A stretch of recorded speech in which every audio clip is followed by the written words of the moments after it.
ហាយស្នេហាទូដឹងត្រូវគេញោមព្រះអង្គកុំបង្ខំព្រះមហេសីអីណាបើព្រះអង្គទ្រង់ធ្វើបែបនេះដូចជាដាក់សម្ពាធព្រះមហេសីអញ្ចឹងណាព្រះពរមិនអីទេព្រះអង្គខ្ញុំម្ចាស់អាចមើលថែស្នំអាចបានណាខ្ញុំម្ចាស់នឹងមើលថែស្នំអាចឲ្យល្អព្រោះពេលនេះស្នំអាចមានលោហិតរបស់ព្រះអង្គលោហិតរបស់ព្រះអង្គក៏មិនខុសអីពីលោហិតរបស់ខ្ញុំម្ចាស់ដូចគ្នាមិនក៏មិនប្រកែកហេតុអីក៏យល់ព្រមចំណែកខ្លាំងណាស់ព្រះមហេសីនេះបាទយើងនឹងចាត់ការឲ្យធ្លាក់តំណែងតែម្ដងគឺរឿងបញ្ជារបស់ព្រះអង្គបញ្ជាឲ្យខ្ញុំម្ចាស់ទៅមើលថែស្នំឯងតែខ្ញុំម្ចាស់គិតថាខ្ញុំម្ចាស់ប្រហែលជាមិនបាននៅបន្តមើលស្នំឯងនោះទេព្រោះពេលនេះខ្ញុំម្ចាស់ក៏មានគាត់ដែរប្រពរអូមិនអីទេធ្វើតាមមហេសីទៅចោះណាមិនអីទេបានហើយសម្រាប់ទៅបងត្រឡប់ទៅវិញហើយណាអរព្រគុណព្រះអង្គ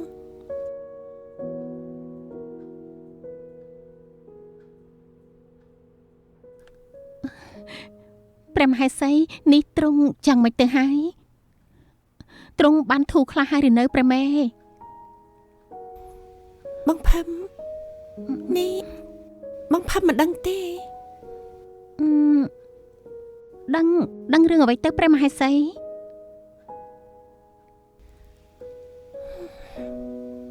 មិនអីទេមិនដឹងក៏មិនអីដែរ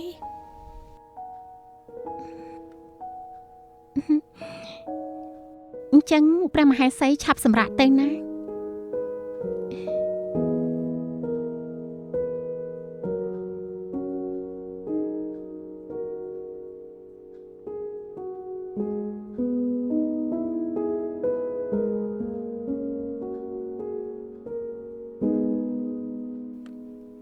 គិតយ៉ាងម៉េចទៅលោកពុក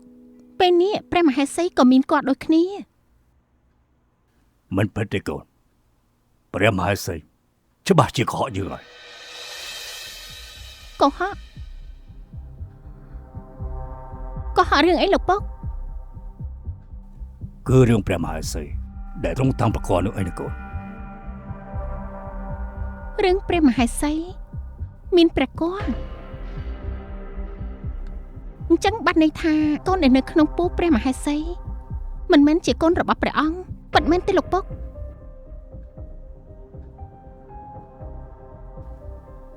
ពិតមែនទេកូនបើសិនជាព្រះមហេសីទ្រង់តាំងប្រកបមែននោះបានន័យថាកូននៅក្នុងផ្ទៃនោះមិនមែនជាកូនរបស់ព្រះអង្គទេ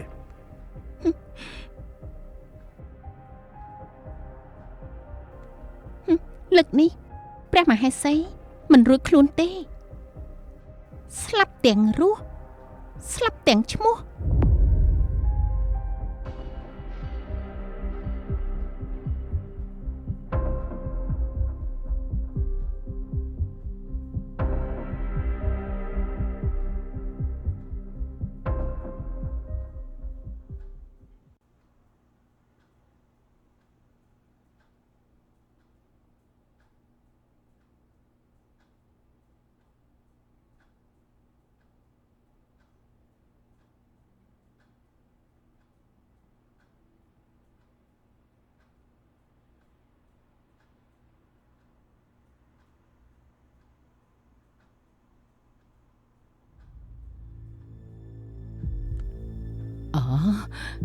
ព្រះស្នំឯកយាងមកហើយមេម្ចាស់ខ្ញុំម្ចាំងបានរៀបចំកលាបន្ទុំថ្វាយព្រះស្នំឯករួចហើយសូមយាងចូលកលាបន្ទុំព្រះមេម្ចាស់យើងឃើញហើយម៉ែអត់ឆាប់ចេញទៅយើងចង់នៅតែម្នាក់ឯងចេញទៅព្រះមេម្ចាស់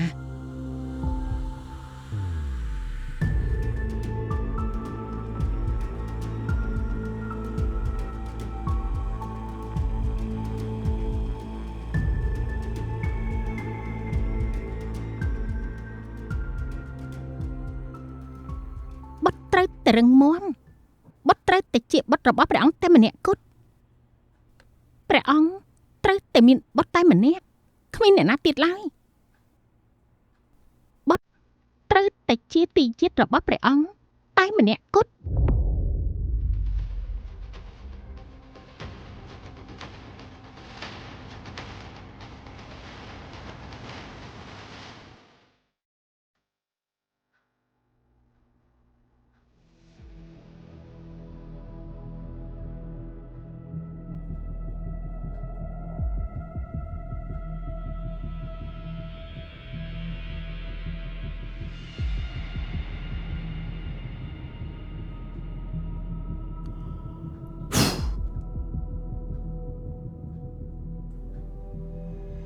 ការកេងមានកដោយរបៀបណាមិនបានជាការកេងមានក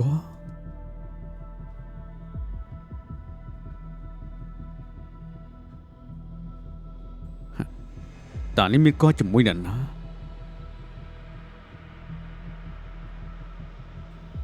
มันអាចជាដាច់ខាតយើងទៅរកវិធីសាស្ត្រណា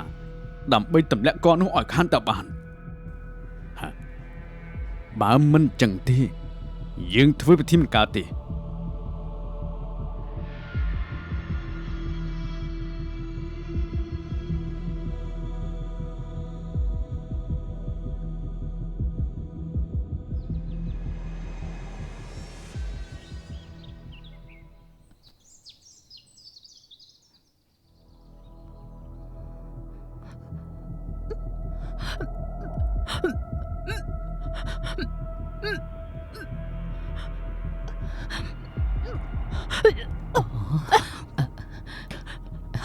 យ៉ាងម៉េចហើយស្នំឯងយ៉ាងម៉េចហើយមេម្ចាស់ចេះសួរយ៉ាងតកើតមិនឃើញយ៉ាងគាត់ចង់ស្លាប់ទេអីសូមរីជាទានទូផងព្រះមេម្ចាស់ខ្ញុំមកចាប់អារម្មណ៍ទើបបានជាខ្ញុំម្ចាស់នឹងសួរស្នំឯងតើស្នំឯងចង់សើយអ្វីទេខ្ញុំម្ចាស់នឹងត្រៀមធ្វើដោយផ្ទាល់ដៃថ្វាយព្រះមេម្ចាស់យើងមិនដឹងទេយើងមិនចង់សើយអីទាំងអស់គ្រាន់តែពេលនេះយើងចង់ដឹងថា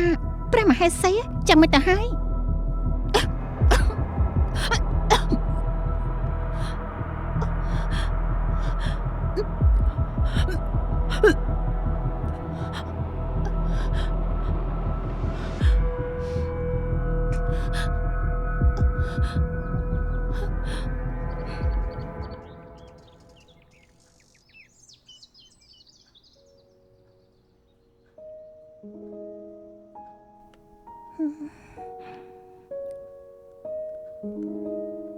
មិនបានជាមិនឃើញមកអញ្ចឹង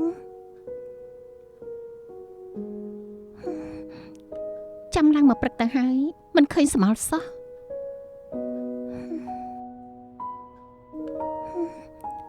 ឬមួយក៏មិនមកទេដឹង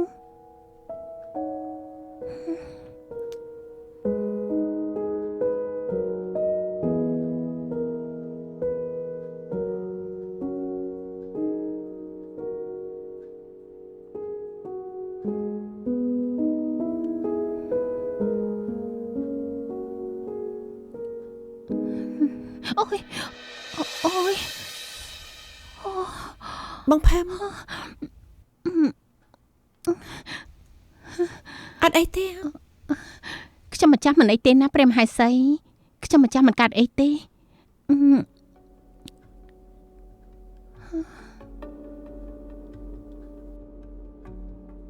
បងកាត់អីហ្នឹង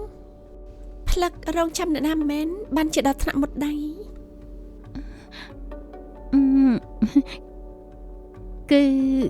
គ្មានអីទេណាព្រះមហេសីឬមួយក៏បងកំពុងតែចាំទាហានណា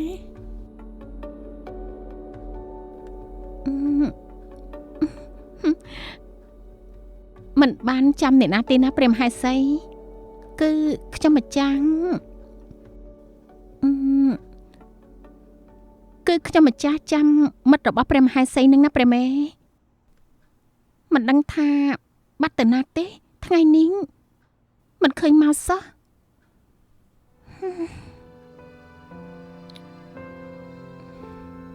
បងមិនចាំបាច់មើលផ្លូវគេទៀតទេគេមិនមកទេ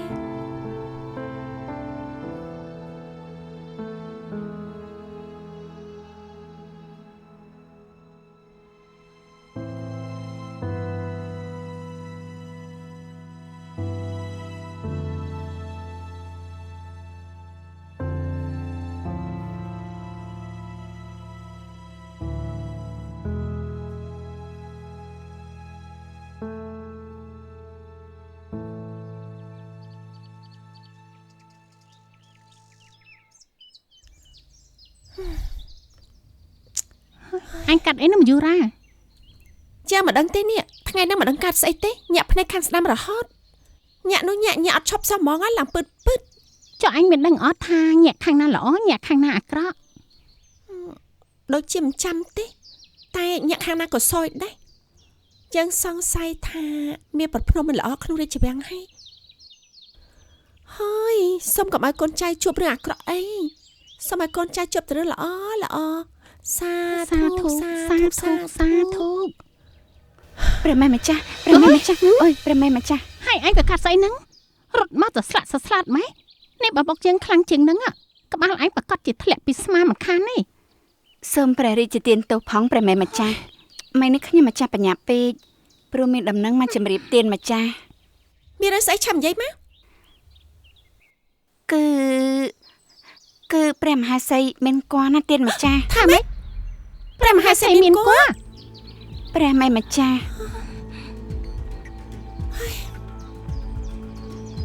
នេះព្រះមហាសីមានគាត់បានយ៉ាងម៉េច ឥឡូវហ្នឹងព្រះមហាសីជាមួយនឹងស្នំឯកមានកូនអស់ហើយនៅតែយើងពីរនាក់សង្ស័យព្រះអង្គមិនយកបណេតមើលយើងរហូតដល់យើងស្លាប់ទេដឹង រឿងហ្នឹងវាត្រូវតែបែបហ្នឹងឲ្យស្នំកងោកព្រោះយើងមិនអាចមានប្រកបឲ្យព្រះអង្គបានហើយឲ្យមានគាត់ជាមួយនឹងព្រះអង្គបានយ៉ាងម៉េចបើទ្រង់មិនដែរយកប្រណេតតតជាមួយនឹងពួកយើងផងហ្នឹង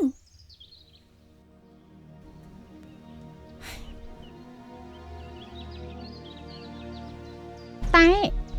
វាដូចជាផ្លាច់ណាស់ព្រះមហេសីជាមួយនឹងស្នំឯកមានគាត់ដំណើរគ្នាវាដូចជាចម្លែកមិនដឹងទេ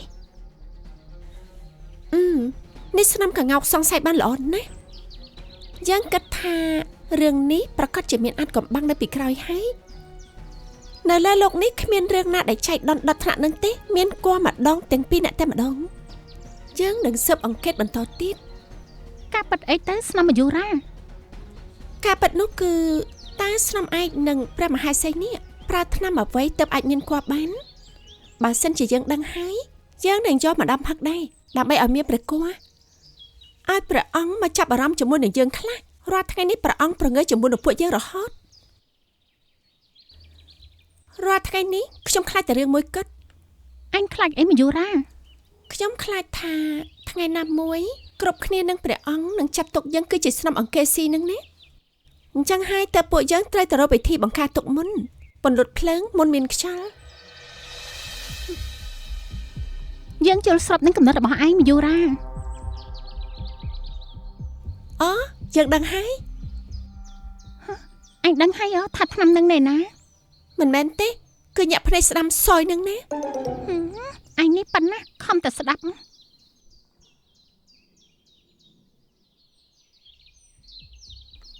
អញឆាប់ទៅស៊ើបមើលនៅក្នុងផ្ទះបាយថាស្នំឯកប្រើថ្នាំអីហើយពេលដែលដឹងថាសោយថ្នាំអីត្រូវតែបញ្ញាប់ឲ្យប្រាប់យើងភ្លាមឬអត់ ព្រះមេម្ចាស់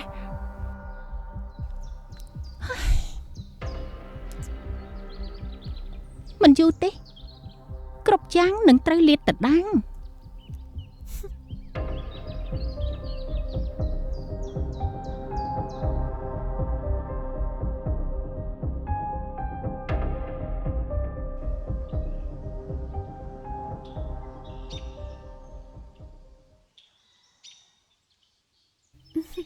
ផ្កាព្រឹកនេះរីកស្គុះស្គាយស្រស់ស្អាតដល់ហើយណា ប៉ិតមែនហើយព្រះមេម្ចាស់មានគួរប៉ិតឬអត់ព្រះមហេសី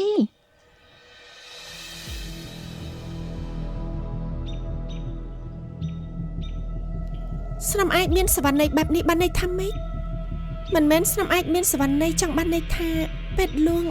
ដែលជាឪពុករបស់ស្នំឯកមិនបានការមែនទេតែណាស់ហើយចាព្រោះថាយើងមិនចូលចិត្តរករឿងឆ្លោះគ្នាអត់ប្រយោជន៍ដូចជាស្នំឯកទេអញ្ចឹងយើងមិនប្រកាន់ស្នំឯកទេចាត់ទុកថាយើងមិនបានលឺអីទេចានាងស្នំឯកមកបេះផ្កាមែនអត់បែបមកបេះផ្កាមិនបាច់បេះទេណាយកពីភីលៀងយើងខ្លះដែរ មិនអីទេយើងមិនចូលចិត្តរបស់ពីរនាក់ដទៃក្រៅពីអង្គឯងឡើយ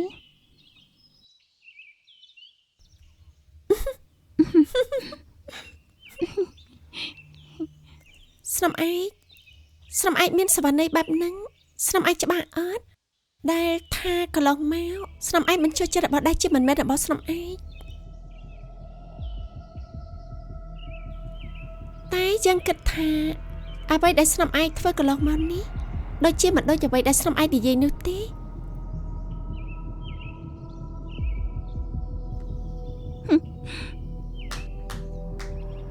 ព្រះមហេសីមើលទៅមិនដូចមុនសោះប្រែប្រួលអស់ហើយហាក់ដូចជាមនុស្សពីរផ្សេងគ្នាអញ្ចឹងប៉ិតមែនហើយស្នំឯកកំឡុងពេលដែលពិភពលោកកំពុងតែប្រែប្រួលមនុស្សយើងក៏ត្រូវតែប្រែប្រួលទៅតាមនោះដែរយើងប្រែប្រួលព្រោះយើងជាការពារខ្លួនឯងតែប៉ុណ្ណោះយើងការពារខ្លួនឯងពេលមនុស្សដូចជាស្នំឯកនឹងឯង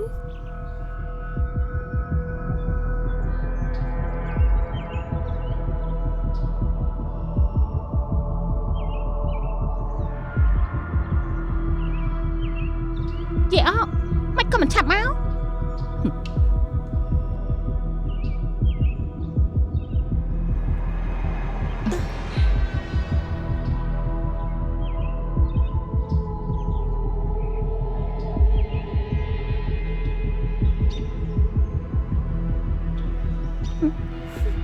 ស្លឹមមយូរ៉ាល្ខោននេះពិតជាល្អមើលខ្លាំងណាស់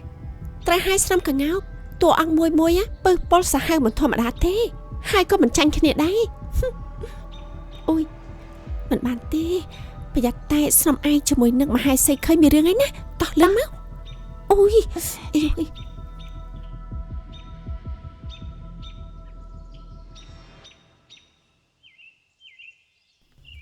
លឿនមក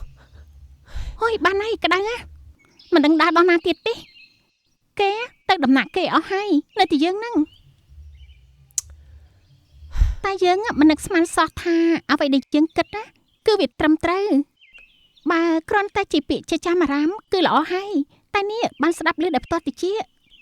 ភ្នំមួយមិនអាចមានខ្លះពីបានទេប៉ុន្តែពេលនេះគឺបានជួបហើយបានឃើញផ្ទាល់ភ្នែកទៀតគឺតាំងព្រះគរម្ដងពីរនេះចាត់ទុកថាជាប្រវត្តិសាស្ត្រដែលមិនធ្លាប់មានហើយបើដឹងហើយលឺហើយដល់និយាយអីតដែលអញ្ចឹងហើយខាត់ពេលមែនយើងនេះអ្នកខាត់ពេលអញមិនអ្នកខាត់ឯណាមយូរ៉ាមិនឲ្យខាត់ពេលយ៉ាងម៉េចបើឯងនេះដឹងតែឯងមានអីដឹងហើយដល់និយាយឲ្យស្ដាប់ទៀតអ្នកនិយាយក៏ខាត់ទាំងពេលដែលស្ដាប់នៅមិនដឹងតែខាត់ស្អីទៀតហើយចាប់មែនពេលនេះយើងមិនដឹងថាទៅនៅខាងអ្នកណាទេទាំងដែលពីមុនយើងនៅខាងនាងស្នំឯកអមរាននោះព្រោះអីយើងគិតថានាងស្នំឯកនោះជាមនុស្សស្អាតឆ្លាតពូកែ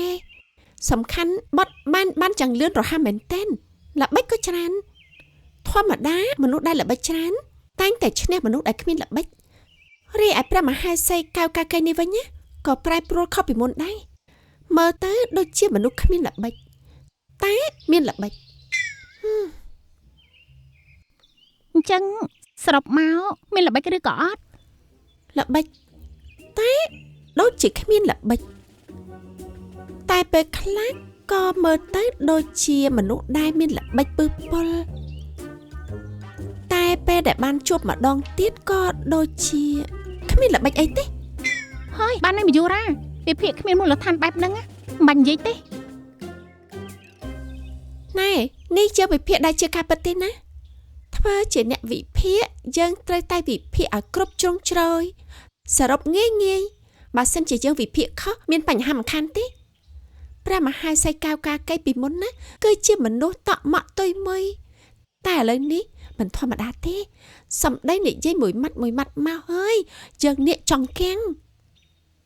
ធម្មតាភ្នំមួយមិនអាចមានខ្លាពីរបានទេតែពេលនេះជួបហើយខ្លាពីរនៅលើភ្នំមួយរំជួយធរណីមិនខានទេសត្វមរឹកគេដូចជាពួកយើងត្រៀមជើងព្រោះអាហារទេប៉ិតមែនណាមយូរ៉ាយើងត្រូវតែរកម្ចាស់ណាដែលមានអំណាចពេលនោះយើងនឹងនៅបានសុខអញ្ចឹងតាស្នំកងោកគិតថាតាមម្ចាស់មួយណាដែលស័ក្តិសមធ្វើជាម្ចាស់របស់យើងដែរអ្នកដែលស័ក្តិសមធ្វើជាម្ចាស់របស់យើងគឺត្រូវតែស្អាតឆ្លាតពូកែមានល្បិចច្រើនហើយមហិច្ឆតាខ្ពស់បើសិនជាគ្មានមហិច្ឆតាធំទេប្រកាសជាកាន់អំណាចមិនបានយូរទេ ចឹងមានតែ ស្នំ ស្នំ ឯង ឯង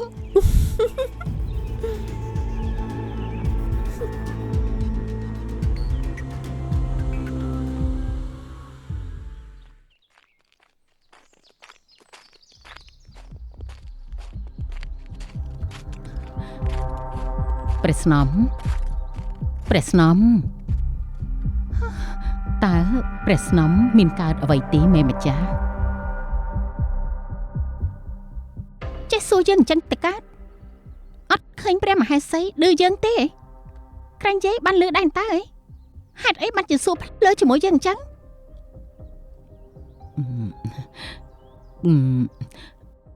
សូមរីកទានទូផងមេម្ចាស់ខ្ញុំម្ចាស់សួរព្រោះតែបារម្ភពីទ្រង់នាងព្រះមហេសីនោះពិតជាមាត់សំណក់ខ្លាំងណាស់កុំតែឋានៈជាព្រះមហេសីទេកុំអីយើងទះឲ្យបែកកញ្ចប់មាត់តែម្ដង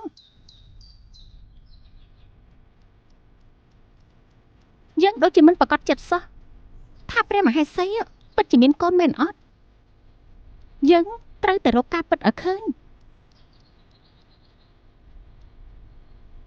បើព្រះមហេសីទ្រង់គ្មានព្រះគភ៌ដូចអ្វីដែលព្រះស្នំគិតតើព្រះស្នំគិតធ្វើយ៉ាងម៉េចទៅមេម្ចាស់បើគ្មានមែនបានន័យថាព្រះមហេសីកុហកព្រះអង្គហើយទោសនឹងត្រូវប្រហារជីវិតឬក៏កត់នៅក្នុងដីទាំងរស់ក៏ថាបានកុំឲ្យយើងដឹងឲ្យសោះណាថាកុហកព្រះអង្គយើងនឹងរកវិធីកាត់ក្បាលនាងនោះឲ្យទាល់តែបាន ព្រះមហេសីមិនអាចតែក្បាលបានទេ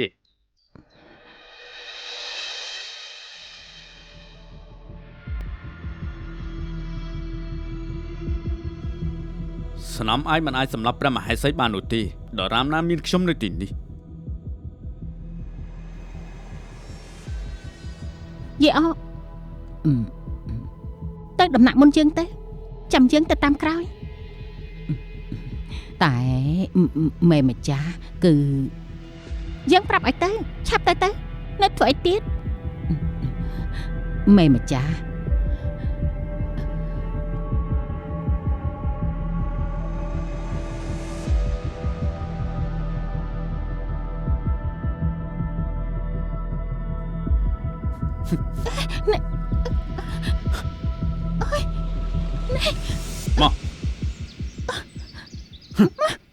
លេងដៃយើងអញនាំយើងមកទីនេះធ្វើអី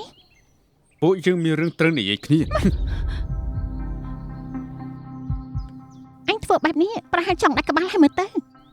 យើងកំពុងតែតាំងគល់បុត្រព្រះអង្គអញធ្វើទង្វើអញ្ចឹងដាក់យើងប្រសិនបើបុត្រព្រះអង្គមានបញ្ហាអីនោះអញទទួលខុសត្រូវរួចទេ យើងអត់មានខ្វល់ពីកលរបស់ស្នំឯងទេយ៉ាងម៉េចក៏យ៉ាងម៉េចទៅខ្ញុំខ្វល់តែពីព្រះមហេសីយ៉ាងម៉េចហើយព្រះមហេសីមានកលឬក៏អត់ហ៎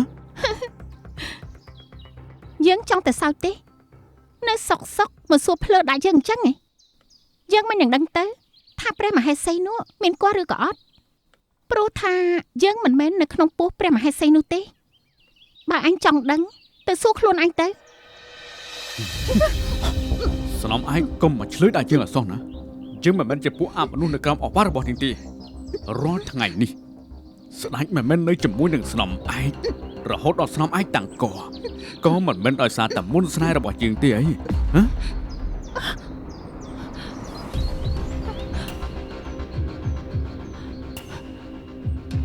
៎ និយាយមិនខ្លាចគេលឺទេមាត់ឯងនេះមានកម្រោបខ្លះទៅ ស្នំឯងខ្លាចហ៎បើសិនជាស្នំឯងនៅតែហ៊ានប្រហើនជាមួយនឹងយើងនឹងឲ្យព្រះអង្គដឹង ឯង ហ៊ានទះជាងផងហ៎ឬក៏ស្នំឯងចង់ឲ្យព្រះអង្គដឹងថា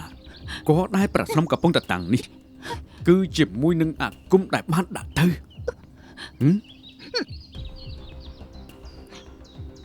សាក់ទៅ តើអញចង់បានអី ហ យើងចង់ឲ្យនាងទទួលការពិតថាតើព្រះមហេសីមានក៏ឬក៏អត់ គ្រាន់តែរឿងប៉ុណ្្នឹងទេទុកឲ្យយើងជាអ្នកធ្វើព្រោះថាយើងក៏មិនជឿថាព្រះមហេសីមានគាត់នោះដែរ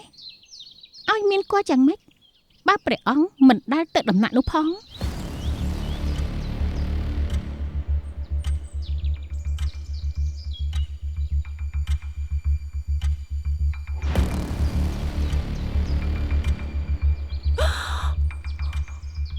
នេះស្នំកងោកលឺដូចជាយើងលឺមិននេះអត់ បាននៅជាមួយគ្នាមិនឲ្យលឺដូចគ្នាតែលឺច្បាស់ហ្មង ការពិតណាព្រះអង្គមិនបានស្រឡាញ់នាងស្នំឯងនឹងទេប៉ុន្តែអាការស្រឡាញ់នេះគឺដោយសារតែមុនអាគមខ្មាំងងងឹតយ៉ាងសាហាវហើយព្រះមហេសីនេះក៏គ្មានគាត់ដែររឿងនៅក្នុងរាជវាំងនេះកាន់តែច្បោកច្បល់ឡៃហើយស្នំឯងមានល្បិចខុសខិតសាហាវចំពោះព្រះអង្គបែបនេះ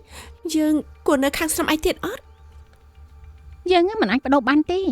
យើងត្រូវទៅនៅខាងស្នំឯកបន្តទៀត តែស្នំឯងនោះខុសខើណា ចុះក្រែងយើងនិយាយគ្នាហាញតាថាត្រូវរកកន្លែងណាដែលមានមនុស្សខកខើពឹសពលល្បិចច្រើនស្នំឯកឥឡូវហ្នឹងល្បិចច្រើនយើងចូលចិត្ត តែស្នំឯងនោះវាឆ្លាតខ្លាំងណាស់វាមិនងាយឲ្យយើងទៅចុះក្បែរវាបានងាយៗទេអញ្ចឹងយើងគួរតែរកវិធីអីទៅបានធ្វើឲ្យវាចូលចិត្តយើងហើយអាចទៅនៅក្បែរវាបាន បើយើងចង់ឲ្យគេត្រូវការយើងហើយខ្វះមិនបានយើងត្រូវតែធ្វើខ្លួនឯងហ្នឹងឲ្យទៅជាមនុស្សមានប្រយោជន៍សិន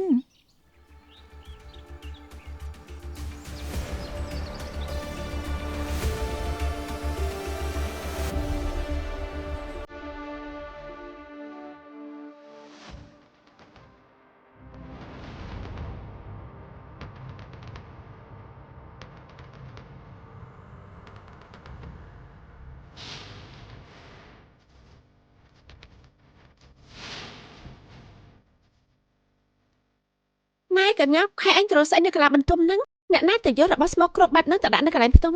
មកឆាប់ជួយរកយ៉ាងនៅកន្លែងនេះមកហើយទៅរកស្អីនៅកន្លែងសាស្ត្រាហ្នឹងមកខាងនេះឲ្យលឿនមកព្រះមហេសីមកឃើញវីបធំដៃក្បាច់ទាំងពីរអ្នកឥឡូវហី មើលក្នុងនេះមើលអត់ឃើញគេចាប់ក្នុងហ្នឹងអើយណៃពិបាករកជាងបញ្ចូលនៅក្នុងស្រះទឹកទៅទៀតនេះ កុំនិយាយច្រើនពេករកលឿនមកព្រះមហេសីមកទាន់នៅឡើងហី ឃើញទេ អត់ឃើញផង ស្នំទាំងពីរកំពុងតែរកអ្វីហ្នឹង កំពុងរកថ្នាំគាត់ហ្នឹងឯង ហើយចង់រកឃើញដែរអត់ អត់ឃើញទេ ហើយត្រូវការឲ្យខ្ញុំម្ចាស់ជួយរកដែរទេ មកជួយរកគ្នាមកល្អនតើសំលេងដូច មហេសី មហេសីព្រះមហេសីហើយមកស្នំទាំងពីរត្រូវការឲ្យយើងជួយស្នំកកកកែដំណាក់យើងអត់ សេនាព្រះមហេសីកុំហៅសេនាអីព្រះមេម្ចាស់ខ្ញុំម្ចាស់សូមប្រជាទានទៅផងព្រះមេម្ចាស់ខ្ញុំម្ចាស់គ្រាន់តែអ្នកទាំងពីរមករកអីមករកសម្ដេចក៏ក្រាបទូលខ្ញុំម្ចាស់មកថ្ងៃខែហើយពួកខ្ញុំម្ចាស់នេះគ្រាន់តែមករកសម្លេចក៏គ្មានបំណងផ្សេងទេក្រាបទូល ប៉ិតមែនឲ្យព្រះមហេសីមកយូរ៉ានិយាយសុទ្ធតែជាការពិតសូមព្រះមហេសីរាជទានទោសផង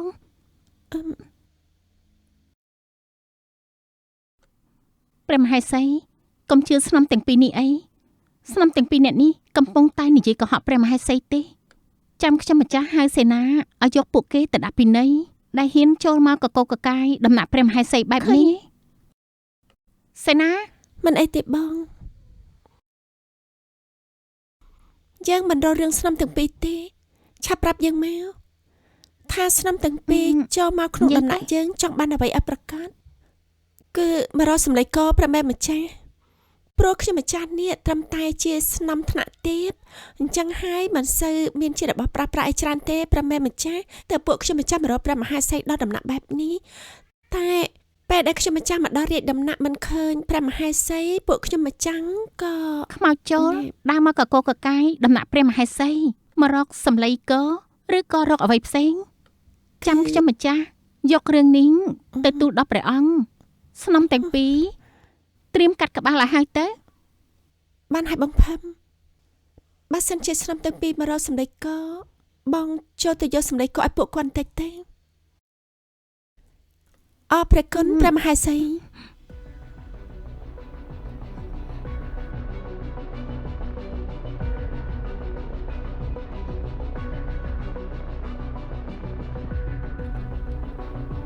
នេះគឺជាសម្លេង សូមអរព្រះគុណព្រះមេម្ចាស់ តោះព្រះមហាសីកំពុងតែមានគភ៌ទ្រង់មិនត្រូវការប្រើទៀតទេអញ្ចឹងហើយស្នំទាំងពីរយកទៅទាំងអស់ទៅតោះ អញ្ចឹងពួកខ្ញុំម្ចាស់សូមថ្វាយ បាយ បង្គំ គុំលា